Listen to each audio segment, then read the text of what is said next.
మరి కాసేపట్లో Erravalli farm house లో కేసీఆర్ కీలక సమావేశం నిర్వహించనున్నారు. ఉమ్మడి మహబూబ్ నగర్, రంగారెడ్డి, నల్గొండ, హైదరాబాద్ జిల్లాల మాజీ మంత్రులతో సమావేశం కానున్నారు.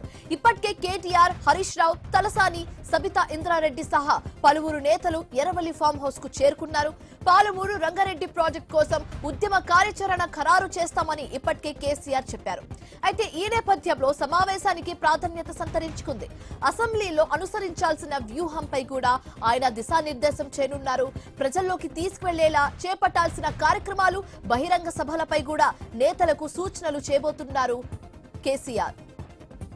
రైట్, ఇక ఇదే అంశానికి సంబంధించి మరింత తాజా సమాచారం మా కరెస్పాండెంట్ క్రాంతి అందిస్తారు. క్రాంతి, చెప్పండి, మరి కాసేపట్లో ఈ సమావేశం స్టార్ట్ కాబోతుంది. దీనికి సంబంధించిన మంత్రులు కూడా ఇప్పటికీ అక్కడికి చేరుకున్నట్లుగా కనిపిస్తుంది.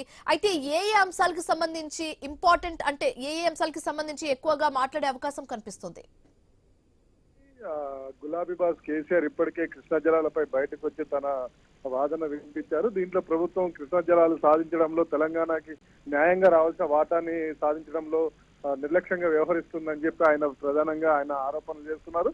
దీంట్లో మళ్ళీ మేము తెలంగాణను సాధించిన పార్టీగా, తెలంగాణని పునర్నిర్మాణంలో కీలక పాత్ర పోషించిన వ్యక్తులుగా తాము మళ్ళీ తెలంగాణ ప్రజలకు న్యాయంగా దక్కాల్సిన కృష్ణా జలాల కోసం పోరాటం చేస్తామని మండని ఆయన ప్రకటించారు. అయితే దీంట్లో భాగంగానే మొత్తం బహిరంగ సభలు పెడతాము, కృష్ణా పరివాహక జిల్లాల్లో మొత్తం కూడా ప్రజలందరినీ కూడా మళ్ళీ ఉద్యమంలోకి తీసుకొస్తామని చెప్పి ఆయన ప్రకటించారు. ఈ నేపథ్యంలోనే ఈ రోజు బీఆర్ఎస్ పార్టీ ముఖ్య నేతలతోటి కేసీఆర్ సమావేశం అవుతున్నారు. ఇందులో ప్రధానంగా ఇటు రంగారెడ్డి, నల్గొండ, మహబూబ్ నగర్ ఉమ్మడి జిల్లాలకు సంబంధించిన నాయకులు ఉన్నారు. ఇప్పటికే సబితా ఇంద్రారెడ్డి, తలసాని శ్రీనివాస్ యాదవ్, మరికొంతమంది ఇక్కడికి చేరుకున్నారు. అంతేకాకుండా హరీష్ రావు, కేటీఆర్ కూడా ఫామ్ హౌస్ లో ఉన్నట్టు సమాచారం అందుతుంది. ఇప్పుడు వీళ్ళందరూ కూడా ప్రాథమికంగా కొంత వాళ్ళకి కేటీఆర్, హరీష్ రావు కొంత వీళ్ళకి సమావేశం కానీ ఆ తర్వాత ఇప్పుడు కేసీఆర్ మరికొద్దిసేపట్లో వీళ్ళందరితో సమావేశమై ఎలా ఈ ఉద్యమాన్ని ఎలా తీసుకెళ్లాలి, కృష్ణా జిల్లాల్లో ప్రజలకి తెలంగాణ ఎలా అన్యాయం జరుగుతుంది, తెలంగాణకి రావాల్సిన న్యాయపరమైన వాటా ఎలా మనం కోల్పోతున్నాం వంటి అంశాలను వీటన్నిటి కూడా